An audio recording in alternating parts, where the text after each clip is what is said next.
আসসালামু আলাইকুম ভিউয়ার্স। আজকে কিছু গুরুত্বপূর্ণ কথা বলবো। যারা প্রতি বছর আমাদের দেশে ইউনিভার্সিটি কলেজ পাশ করে অসংখ্য ছাত্রছাত্রী বেসরকারি চাকরিতে ঢোকে,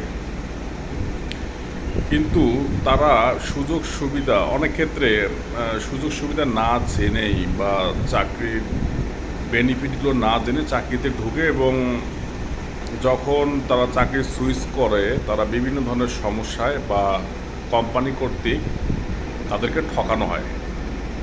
তো ব্যাপারগুলো আমি আপনাকে কিছু বলবো যে কোম্পানির চাকরি করতে গেলে আপনাকে কিছু বিষয় অবশ্যই মাথায় রাখতে হবে বা আপনাকে জানতে হবে। না জানলে এগুলো আপনারই লস। একটা ব্যাপার হচ্ছে, আমরা তো চাকরি খুঁজি যে চাকরি আমাদেরকে কোম্পানি দিবে। হ্যাঁ, কোম্পানি বা বেসরকারি প্রতিষ্ঠানগুলো আপনাদের চাকরি দিবে, কিন্তু চাকরি পাওয়ার সাথে সাথে তাদের বেনিফিটগুলো আপনাকে জানতে হবে। যেমন আপনি লং টাইম যদি চাকরি করেন একটা প্রতিষ্ঠানে, তাহলে তারা কি বেনিফিট দেবে।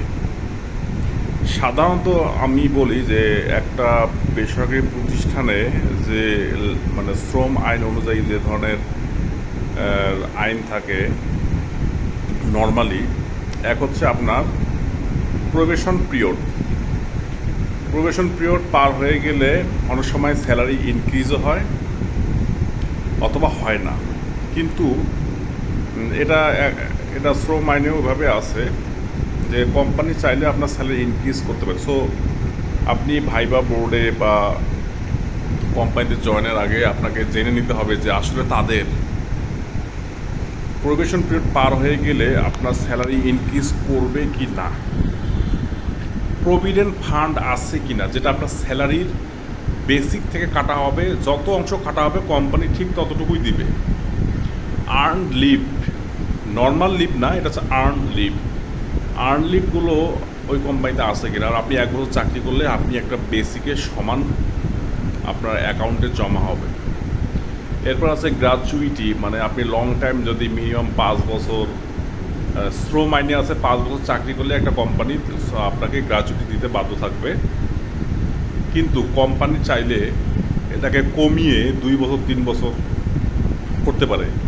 তো 2 থেকে 3 বছর করলে কি হবে, ধরেন আপনি 2 বছর পর আপনি একটা ভালো অফার পাইছেন, অন্য একটা কোম্পানিতে যাবেন, তাহলে এই কোম্পানির হিসাব নিকাশের সময় আপনি ওই যে 2 বছর যদি আপনার কোম্পানি বলে যে 2 বছর মিনিমাম 2 বছর চাকরি করলে আমরা গ্র্যাচুইটি দেবো। গ্র্যাচুইটিটা কি, আপনি যত বছর চাকরি করবেন ঠিক ততটা গ্রস স্যালারি, টোটাল যে স্যালারিটা এরকম পাবেন। 2 বছর চাকরি করলে দুইটা স্যালারি, দুইটা পাবেন। 3 বছর করলে 3টা।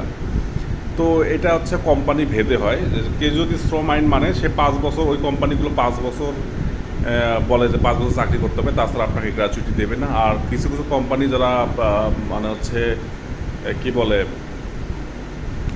চাকরি বান্ধব আর কি, এমপ্লয়ীদের জন্য বান্ধব, এমপ্লয়ি ফ্রেন্ডলি, তারা কিন্তু 2-3 বছর করে থাকে। তো বেসরকারি চাকরিতে আপনাকে সার্ভিস বেনিফিটটা জানতে হবে। আমরা অনেকে নতুন পাশ করে বের হয়ে চাকরিতে ঢুকি, আমরা আসলে এগুলো জানতে চাই না বা বুঝতে চাই না, কিন্তু আপনাকে বুঝতে হবে। আপনি না বুঝলে আপনি ঠকবেন।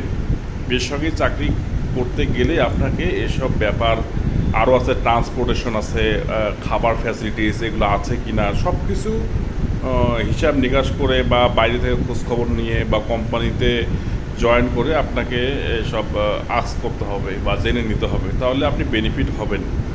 এই মনে করেন এসব না জানার কারণে কিন্তু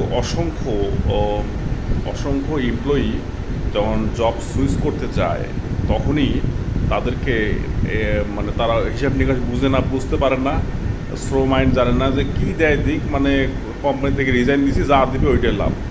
তো এই ব্যাপারগুলো মাথায় রাখতে হবে যে কোম্পানির চাকরি করতে গেলে আপনাকে অবশ্যই কোম্পানির বেনিফিট সম্পর্কে আপনার ধারণা নিতে হবে যে আসলে এই কোম্পানিতে আমি কত বছর চাকরি করলে কী পাবো, কতটুকু পাবো, এসব ব্যাপারে জেনে রাখা ভালো।